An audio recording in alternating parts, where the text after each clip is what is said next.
Hello guys! Hello Air Signs, Gemini, Libra, and Aquarius.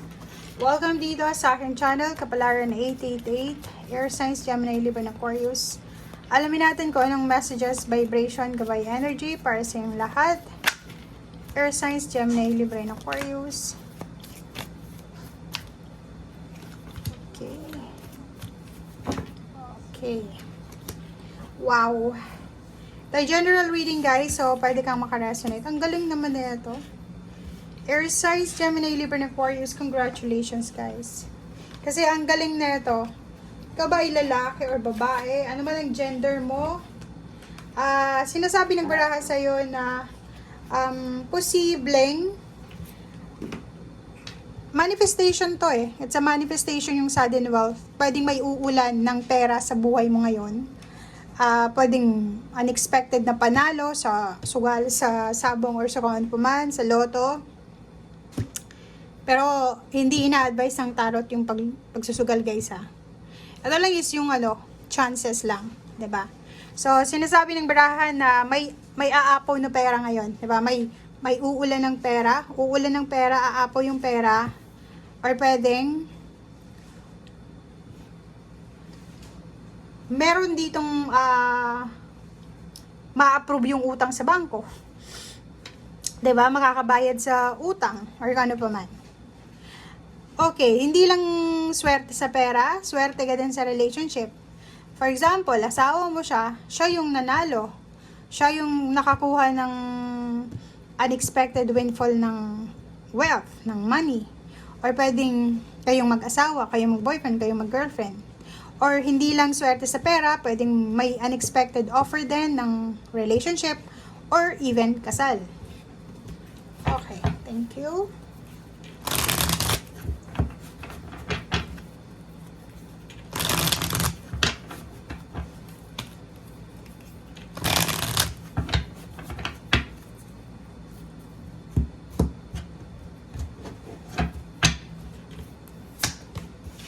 Okay, first card dito is Ace of Cups. Oh, wow. So, yon.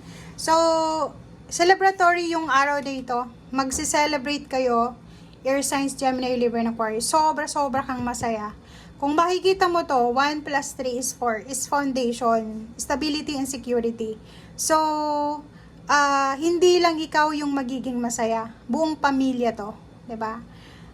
Collaboration of happiness to eh. Hindi lang ikaw yung tatawa, hindi lang ikaw yung maiiyak sa sobrang saya, kundi buong pamilya. So, nakikita natin dito na sobra-sobrang happiness to. Sobra-sobrang saya, sobrang galak, sobra-sobra. Kung makikita mo to, sinasabi ng barahan na magsi-celebrate ang buong pamilya sa araw na ito.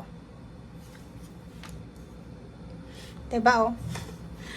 Okay, good news. Diba? So yun, marami pang magandang balita. Aside from money, aside from celebration, aside pang kung ano man yan, na mga good news na yan, marami pang isa-celebrate yung mga air signs, Gemini, Libra, and Aquarius. Ang nakikita ko dito, pwedeng nagbabalak magpakasal, may pamamanhikan, yun, dito may mag-offer dito. May good news dito na pwedeng mag-offer sa'yo ng emotional support or financial support. Okay? May pagbubuntis din. So, pwedeng kung ikaw ay naghahangad ng baby, may pagbubuntis dito. May posibleng pagbubuntis, blessing ng baby, may mga anak, or pwedeng good health, or pwedeng yon limpak-limpak na salapi ito. Diba? It's a manifestation of money. So, nakikita natin dito guys, pwedeng sa araw na ito, double confirmation, 10 of Pentacles, tsaka sudden wealth na 11. It's a manifestation siya ng lump sum ng money. Comment down below if makakatanggap ka ngayon. So, yun. Dito, sobrang pagbabago to guys. Biglang parang 360 degrees na pag-ikot ng Wheel of Fortune na dati sobrang hirap na hirap ka sa pera. Tapos biglang boom, biglang umulan ng salapi, biglang umulan ng swerte, biglang umulan ng luck and good fortune. And yun, celebratory eh. Hindi lang ikaw ang magiging masaya, kundi buong pamilya mo. Okay. So, yun. So, wala ka na doon sa pag-iyak, sleepless night, no more. No more sleepless nights, no more anxiety, fear, or kung ano pa man regarding money and relationship. Kasi tahimik ka na eh. So, mariresolve mo na yung mga issues na nagbibigay sa'yo ng lungkot. Mariresolve mo na yung issues na nagbibigay sa'yo ng sleepless nights. Okay? So yun, ang nakikita lang natin dito ang medyo temptation is yung medyo makakaramdam ka ng pagod. Mapapagod ka, hindi dahil sa pagod ka, dahil sa hindi ka masaya. Pagod ka dahil na feel mo or posibleng pagod ka dahil sa naging masipag ka. Kumbaga lahat ng sacrifices mo, lahat ng duties, responsibilities mo, ibinalik sa'yo ng universe, diba? Ng ating Panginoon. So, yun lang.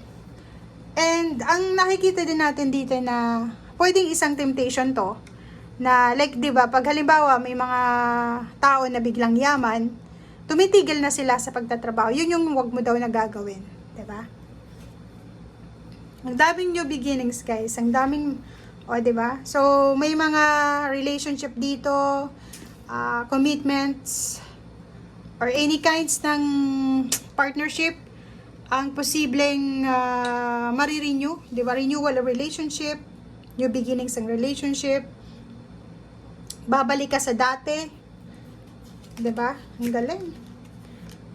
Okay. Di ba?